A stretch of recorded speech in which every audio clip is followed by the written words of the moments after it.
We are live 364 days a year. What are we doing here? If Dom turns at SummerSlam, I'm shaving my moustache off. I told you, if that happens, it's going. My lip is cold because of a stupid bet that I made with YouTube.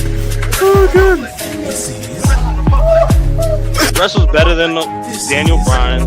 Bryan Danielson. Better than Okada. How do you not get sushi after Monday Night Raw? What is going on, everybody? We are back once again with another edition of Wrestling Republic's daily broadcast. It's Monday, October 13th, and you know what that means. It's a mailbag. Oh, wait, no. Thanks a lot, TKO and WWE. We had an Australian Raw today, so it's a Raw review show on a Monday.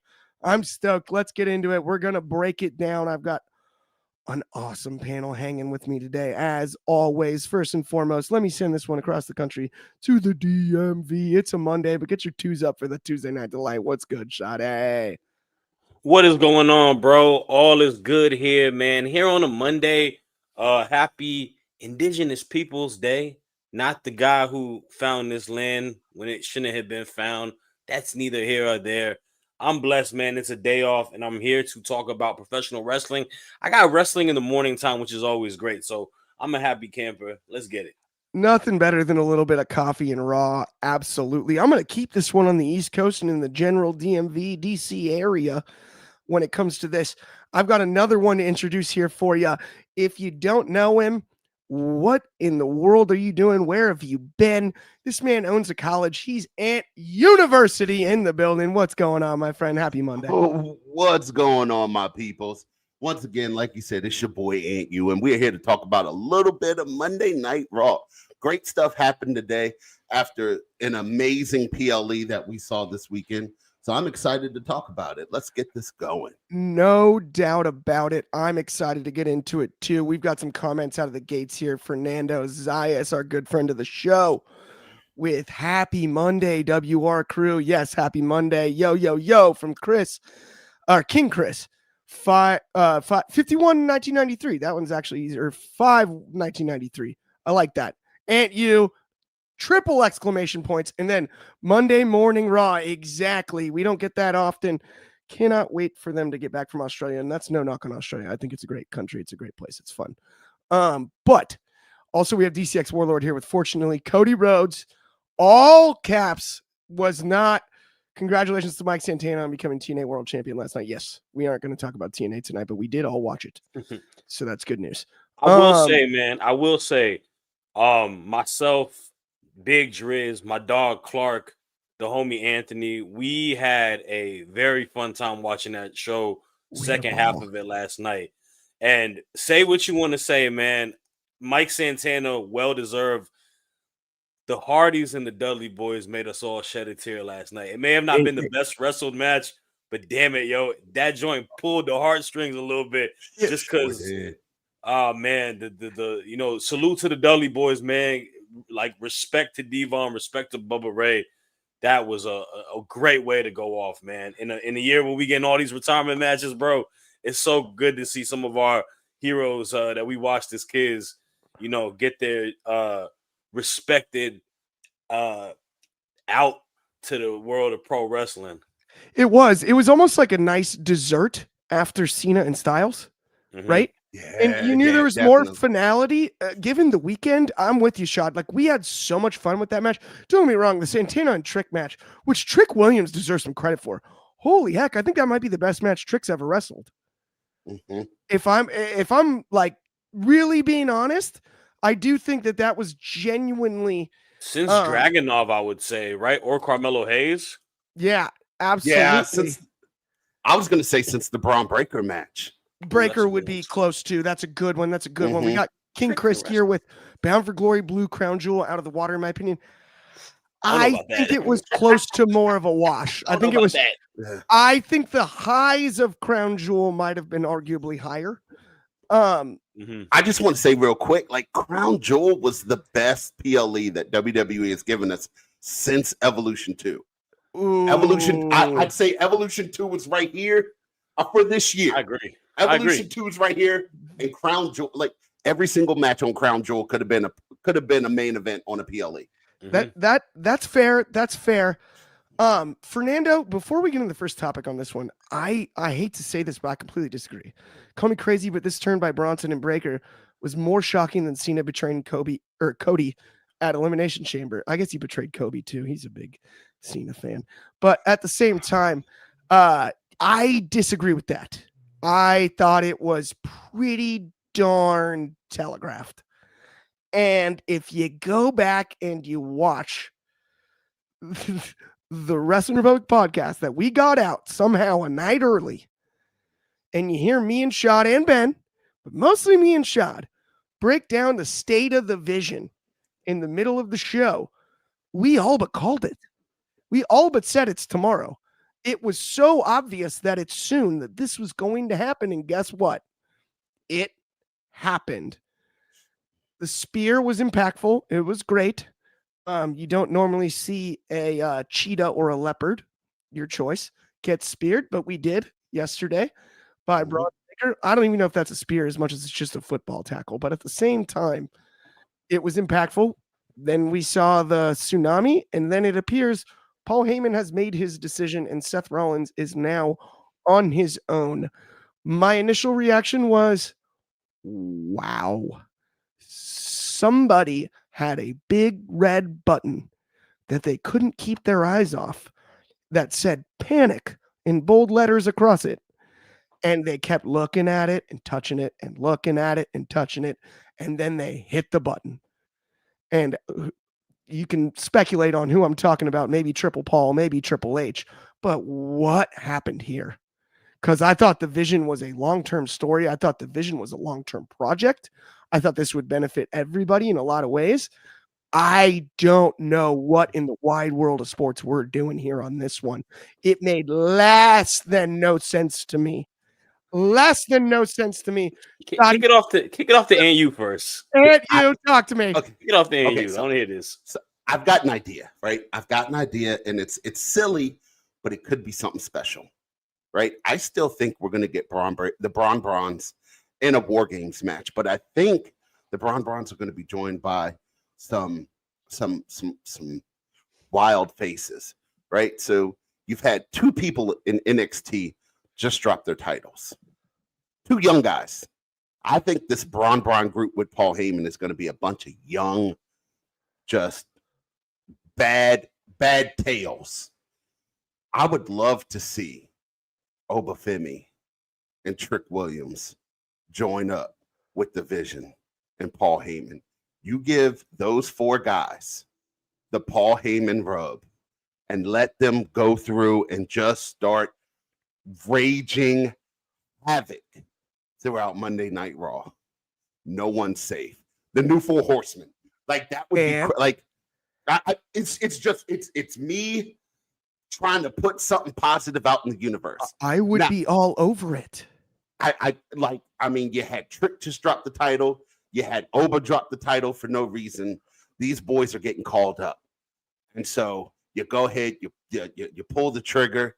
You have Braun Breaker spear him. You look at Paul and say, either you're with me or you're against me. And Paul joins them.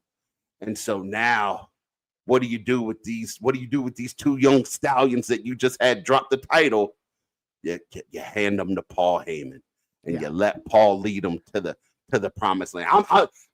It probably will not happen because WWE never listens to me. That's the scary part. But man, I'd love to see that. I think the most important thing you said there too, which makes perfect sense to me, is modern day Four Horsemen. And let Braun run with it sort of as the pseudo leader, and then you have Heyman on the mic and everything. I would be all over that. My fear is what you said on the back end of it. Don't think it's going to happen. They don't listen. And here's my biggest fear in the world is we've seen how factions have been booked in the WWE in this new era. And some have been good, a la the Bloodline. Some have been not so good in my eyes. One thing that's interesting, though, is you look at the Bloodline, different iterations. You have the Tribal Chief. Everything's definitive for a long time. Then things get confusing. You have Solo. Now we have Bloodlines and Bloodlines. We've got the MFTs. It's good, but it's also like then you look at the Judgment Day. How many leaders have they had? I guess one, Edge. And then he got replaced, and we still have never picked one. right? I mean, it's just cycling them in and out. You know what my biggest fear was when I saw this last night?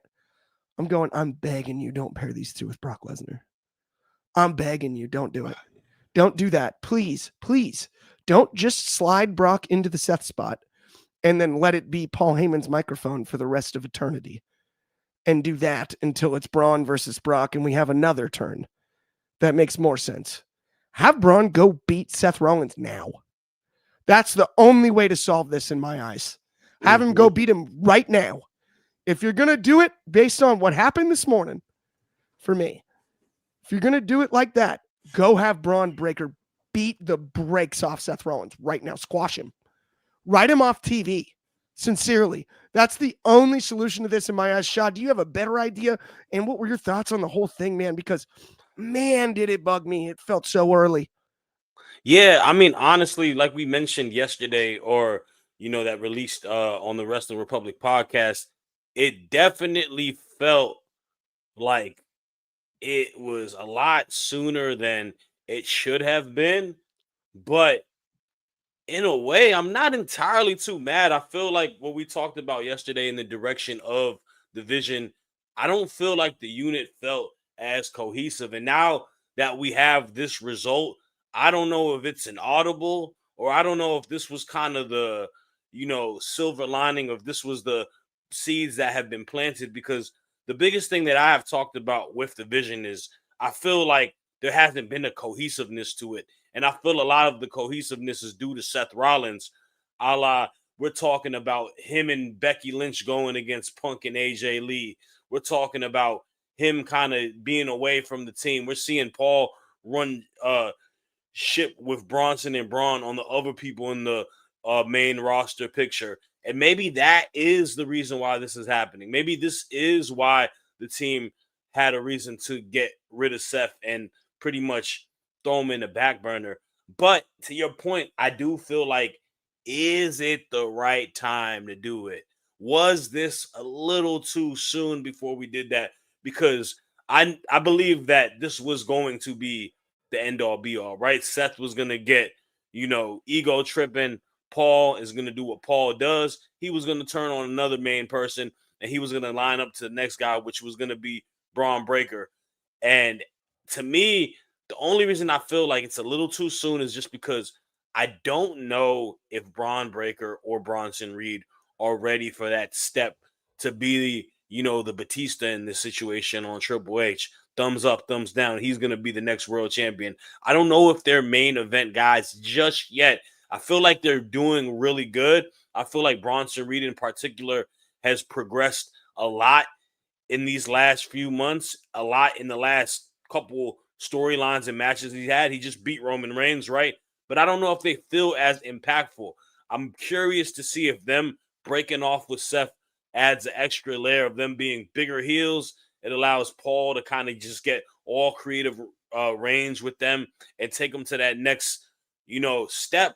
Or if this is just going to be an egg to the face and it doesn't lead to anything for them, if it doesn't help them get over to that next superstar level. It's a really risky game, and I don't hate it.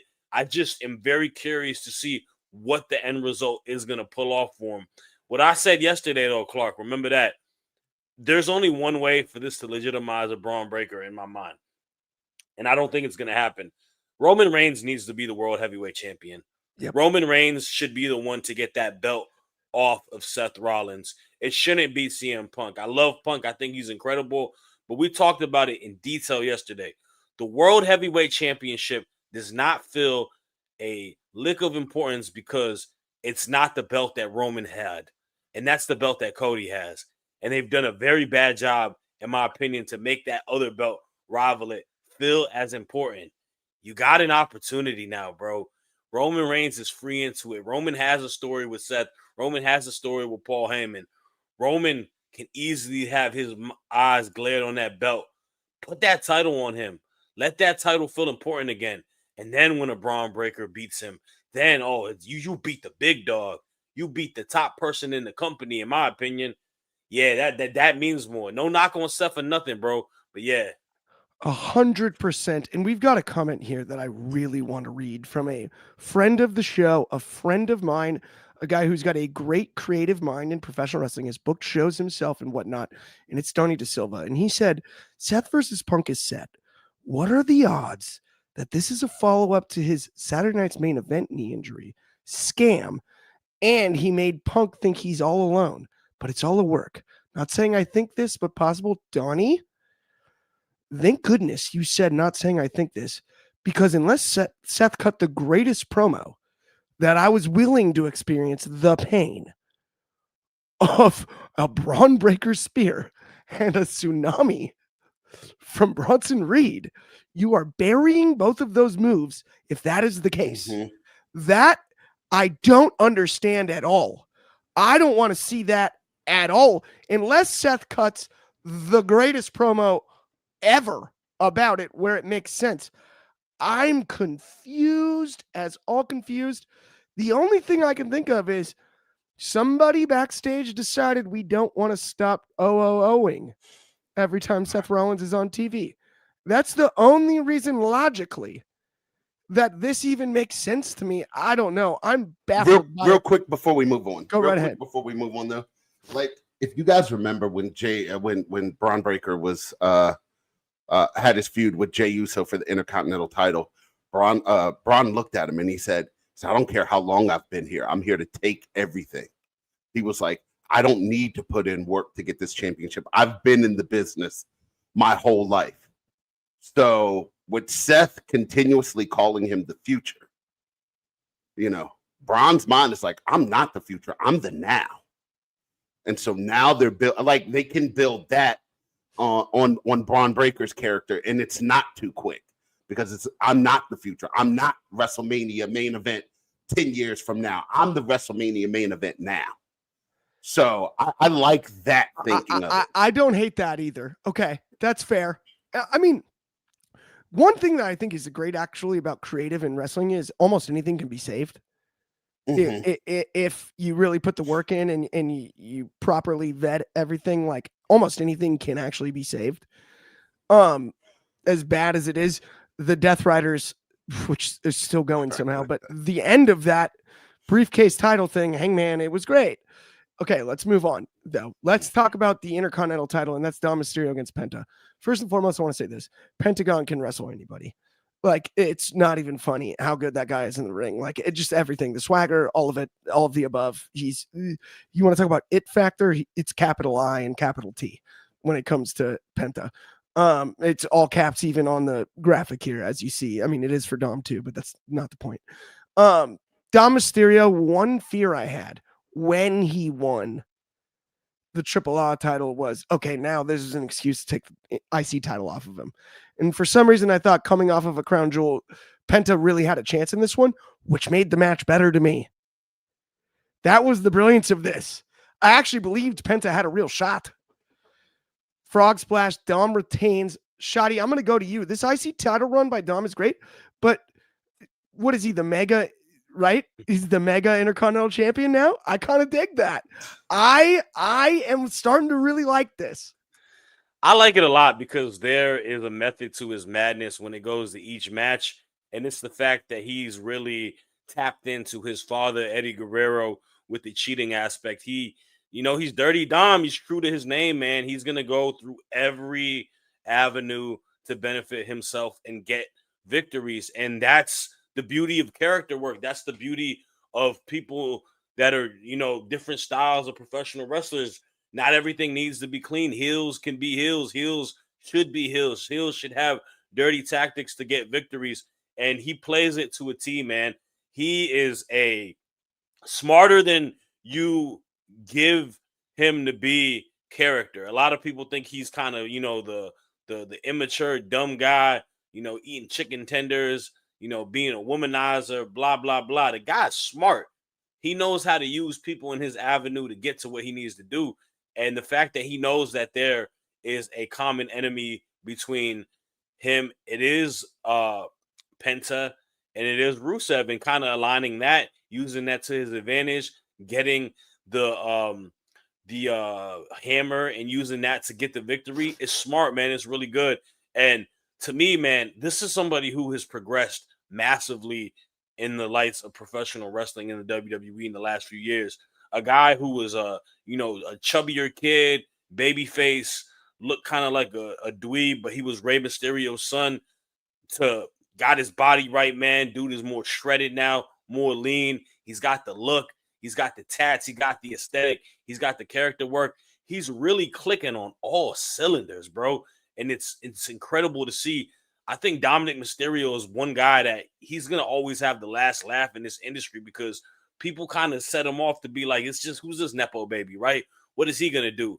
He's really established himself. He's picked stuff from walks of life in his life, but characters that he's been part of since he was a kid, people he's grew up with, and really just balanced it all together. And you talk about the Judgment Day, give or take, man. The Judgment Day really has made this guy who he is, and they got themselves a massive star. So yeah, I'm with you on that, dude. Like, from where he started with the Seth Rollins match, where Seth wore the Ray gear and he was the babyface till now, is unbelievable. We got Donnie here, though. There's something I really want to address. He said, remember when people used to compare Dom and Hook and said Hook was way better? Donnie, I'm the leader of the Hookamaniacs. I embody Hookamania. I eat my chips. I eat my gummy worms. And I say my prayers. Hookamania will run wild someday. Don't you compare the two. It's not the same. They're different animals here. I agree that Dom Mysterio is awesome as the IC champion, and he's awesome in the position he's in. But don't you take Hookamania away from me, because I am the world's #1 Hookamaniac. That's an absolute fact. There's no doubt about it. Dude, he coiffs his hair perfectly. He needs to learn how to, dude, one of the best hair coiffs in the game. Come on, what are we talking about here? Knock it off, Donnie. Let's talk about Barista Coffee really quick, though. Speaking of good coiffs, check out Barista. It's small batch organic coffee created through excellence, authenticity, and unforgettable moments. Head over to barista.com. You're going to love it. All kinds of great gear and also really fresh coffee. So unlike Keurig's, you're not getting any microplastics in your stuff. You'll dig that. And more importantly, if you really like our main page, check out our second page. That's Wrestling Republic's Undercard. Subscribe to our second channel, Wrestling Republic Undercard. Exclusive videos, clips, and more. All kinds of good stuff over there. But let's keep today's show on the roll that we're already on, because I'm having a good time out here. I don't know about y'all, but let's talk about Bayley and Lyra picking up a victory against the Judgment Day. The women's side currently, Raquel and Roxanne. There's been some whispers about Liv Morgan. We just talked about Dom Mysterio and everything and whatnot. But Bayley and Lyra get another win here. The Bayley gimmick continues to evolve. And I want to get your thoughts on the whole thing, my friend. So when I was watching this match last night, I made the distinction between Bayley is kind of being like Festus, but the bell rings and then they go off, but it's not that.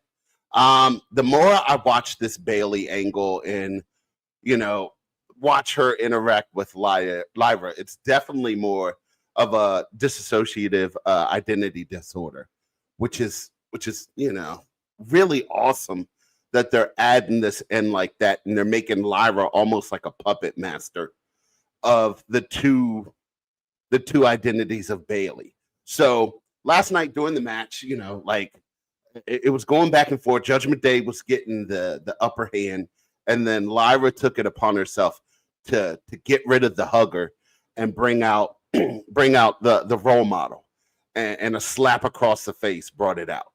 The slap of doom, right? Yeah, so like Fernando said, the slap of doom. And it was so great because you saw the transformation.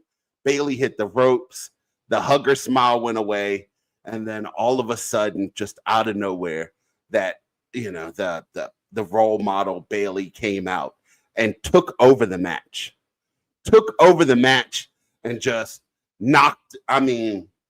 went full steam, hit the rose plant, hit everything that she needed to get the win.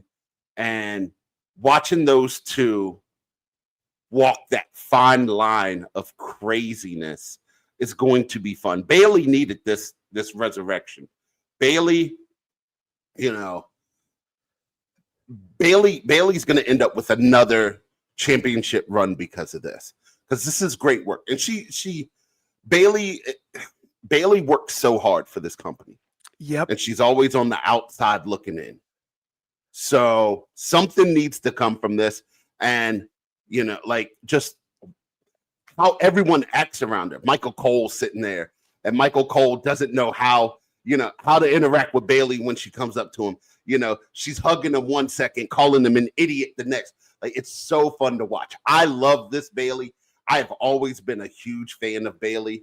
Her and Lyra doing the wavy, wacky arm inflatable man, elbow in the corner. Yes, it's so fun to watch. I love every single minute of it. This was one of my favorite matches from last night. Not the best match from last night, but definitely the most fun. Like the emotional roller coaster it took you on after Lyra slapped her. You didn't know if she was going after Lyra, but then she ended up taking out Raquel and Roxanne, and just super fun. But it's also funny. It's also funny how after the loss, Roxanne secured herself a championship match. Right. Right I after didn't like. that. I didn't like that part either. Yeah, I think we're all three on the same page there. I think that's how we're going to get the return of Liv Morgan. That makes a little bit more sense. Shadi, what did you have to say about that?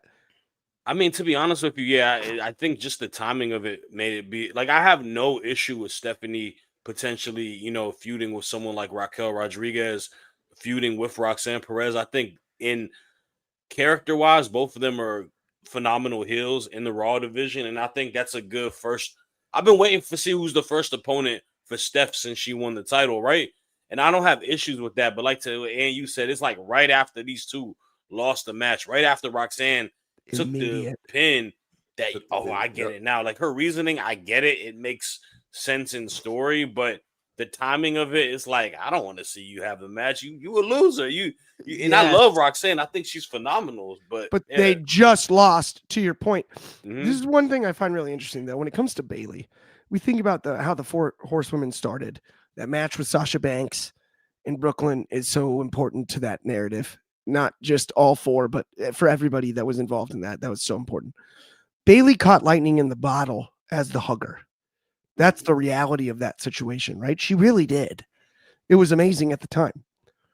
She's now become a chameleon. It takes an unbelievable amount of range and guts to make drastic changes as she has. Now she's doing a mid-match. It just goes to show me how truly good at her craft she is. Because this is no knock on Mercedes Moné, Sasha Banks, on Charlotte Flair, or Becky Lynch. I think she's the only one of the four that could do this. And I do not mean that disrespectfully to anyone else, but I believe truly the way that Bayley's career has gone and played out, she's the only of the four that could pull something like this off. And I find that to be really incredible and carving out her space in WWE history. If you look at it's interesting. If you were to categorize her career, there's various eras in a way that is so unique and so cool. And she hasn't really missed. I was very critical of Damage Control, and I don't think that was Bayley's fault. But outside of that, because Io Sky became a star from that. Unfortunately, Dakota Kai released, right? But outside of that, she has not missed one time. And she hasn't missed this. I love the slap, all of that. I think this is arguably, though, the most important storyline for Bayley's future.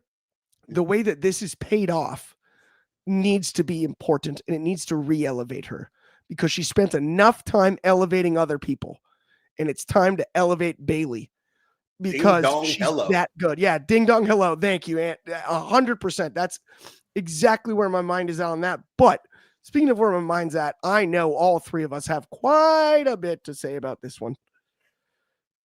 Quite a bit to say about this next one. So let's get to the main event just a skosh early, because I'm going to start really quick. So CM Punk is next for Seth Rollins in the main event and for the title and stuff.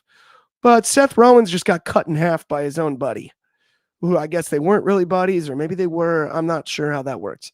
But at the end of the day, Punk Rollins again. We just did Cody and Rollins. Told like that series. Punk Rollins has been what we wanted all along. We've had injuries. We've had all of the above.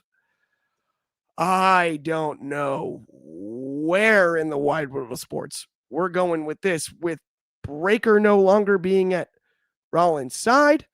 Is he a babyface? Is it going to be a split crowd against Sam Punk, as I like to call him? I don't understand it all. Shad, can you do me a favor and explain, and then we'll all break this down too.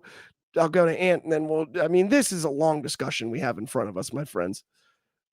Yeah, you know what? It's one of those things where these guys had the world of professional wrestling so interested when he came into the company, and they did a phenomenal job telling story amongst each other. And then the big thing happened, and I mentioned it. And I know a lot of people are going to dislike it and hate it. It became cartoonish. The tag match with their wives made it cartoonish. And to me, I was like, all right, this is the last time for quite a while. I want to see these guys going head to head. What was a blood feud before has now become a, I don't know, just a, a matchup between angry couples, right? It's just an awkward couple night on a date night or something, on a double date. But now we're bringing this back. And to me, the only avenue I find that this makes sense is the fact that, yeah, Phil's gonna get the title off of Seth. Phil's gonna be the world heavyweight champion. This is Punk's title to have. This is his opportunity for what big match they set up, whether it be at War Games, Survivor Series, whether it be at Saturday Night Main Event on John Cena's last night. I don't know when it's going to be, but for this just to continue and that not being it, then I obviously have no idea, Clark. It doesn't make a lot of sense to me. I feel like these guys have kind of done what they needed to do against each other as rivals. Like, we've kind of played it to a T, and it's so redundant. It's something that I'm not interested in, to be honest with you. I'm tired of reoccurring revolving doors of storylines and feuds and matches. I feel like sometimes you just got to put a feather on the cap and call it a day and get to the next step. And that's why I said what I said earlier. Roman Reigns should be the one that have this match. I would have somehow had him in that triple threat yesterday. Instead of having LA Knight, let it have been Roman coming in and demanding something, and then him going against Jay, and that adds avenues to the dynamic of the bloodline, or him getting a pin over Punk while Jay had a chance. Like, whatever it may be, that adds more interest. That plays a match that people want to see, because how it ended last time with each other at the WrestleMania, and then the triple threat match amongst each other. Like, to me, Roman and Seth has way more life to it than Punk and Seth does. And to me, I feel like we're just kind of playing something again and again and again, and the people are just not, they're going to cheer for it live, sure, because both of these guys are over and people love Punk. But to us as the fans who watch it, it's just like, okay, that's cool, I guess. Yeah, it feels cheap at this point. Here's the worst part. You know what the worst part is, Shad? We had a triple threat match with 3 baby faces, logically to take on a heel. And then we took that heel and almost organically, accidentally turned him babyface also. Mm-hmm. What was the point there? Right? So now, wait a minute. Who are we supposed to root for, Seth or Punk? I'm not sure. In the absence of AJ Lee is sorely missed, because you know what she did? Not only did she make an excellent return that everyone was excited about and do pretty darn good outside of, I don't think the match was perfect, but that's not her fault. It's been a long time. But she put a Band-Aid on an average story is what happened. She and Becky Lynch, the Becky Lynch and AJ Lee put a Band-Aid on a vision story that really hadn't been that well thought out. And I'm not trying to blame anybody in particular. Maybe Paul Heyman, man. This is supposed to be Mr. Creative, know-it-all, knows everything, best manager of all time. I'm sure he'll catch this clip on Twitter when Ben puts it up or whatever and torch me for it. He's good at that. I get that. But Mr. Creativity saw a lot of this coming and didn't really want it. It's where I'm at, right? Becky and AJ saved the Vision for a time, and then it was like, wait, no, Becky's not in the Vision. This was just a side quest, right? This is an open world game. It's not defeating levels.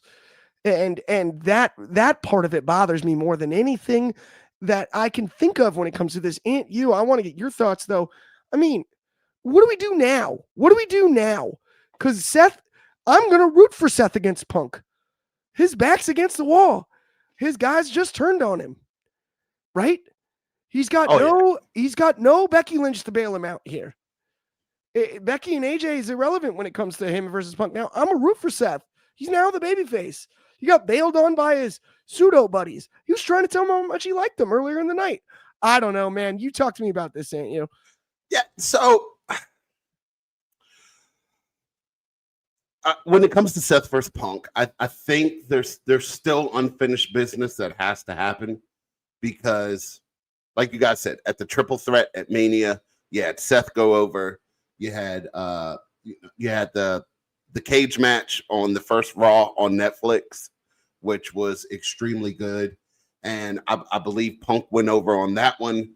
You had the ruse of the century when Seth Rollins faked the leg injury and he took the belt from Punk there. So I feel like this is going to be a best of 5. I don't think you can count the mixed tag match into that because, I mean, everybody knew AJ Lee was winning that match, right? So I think there's still some story to tell with Seth and Punk.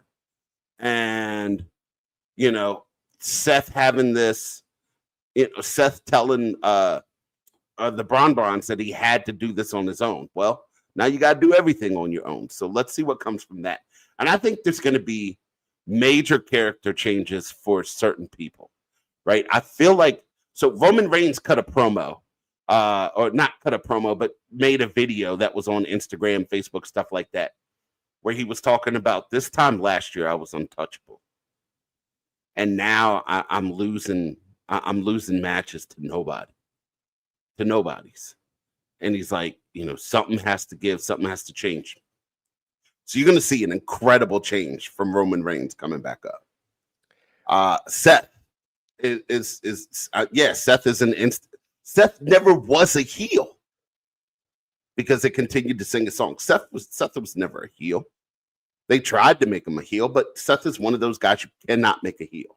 Yeah, so from there, he should have been, yes, but he's at that point. So I think Roman's going to come back as the quintessential heel.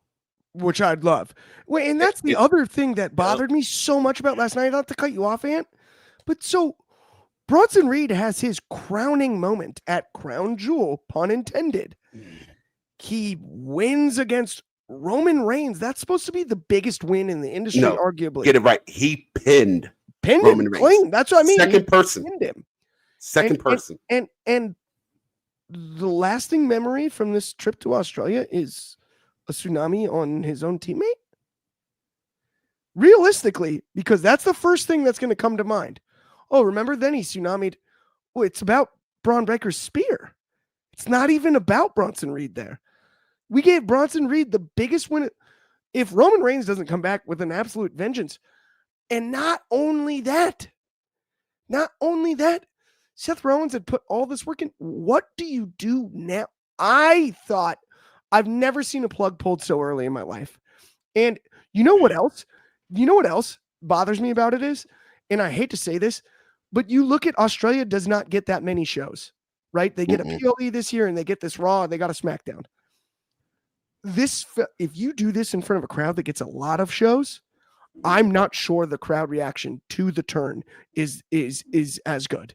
And I'm wondering if that was calculated there. And that is no knock on Australian fans. I love Australia, diehard fan, love the country and all of that. But my point is, if it's not organic that they don't get that many shows, the reaction I don't think is as big. If you do that one in Milwaukee, you might get crickets.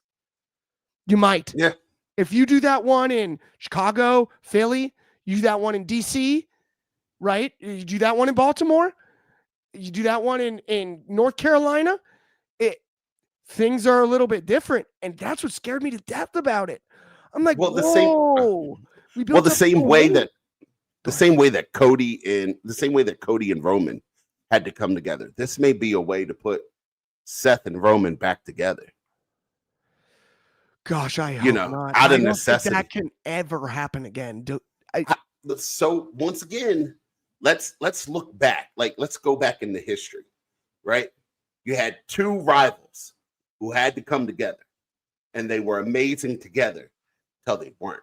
And then we got the best WrestleMania match of all time. I'm talking about Hulk Hogan and Macho Man Randy Savage when they had to come together to be the Mega Powers. Yep.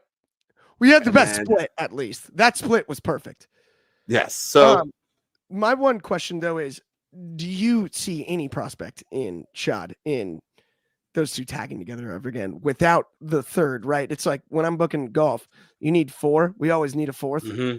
I think when it comes to Seth and Roman, as much as I hear where Aunt U's coming from, Yeah. I think they always need that third. Yeah, I mean, I would never have them just be those two unless John Moxley returns to the company and they do something tied to the Shield. They need to be far apart and they need to be rivals. I don't care to see that. I say that to say this as well.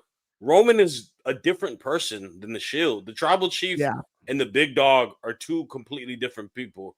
Right. You know, that's like I don't even know how to say it, man. That's like a lanky LeBron James etching to get, to try to beat the Spurs, but failing on Cleveland versus LeBron in Miami, Ultimate Hill with the big three.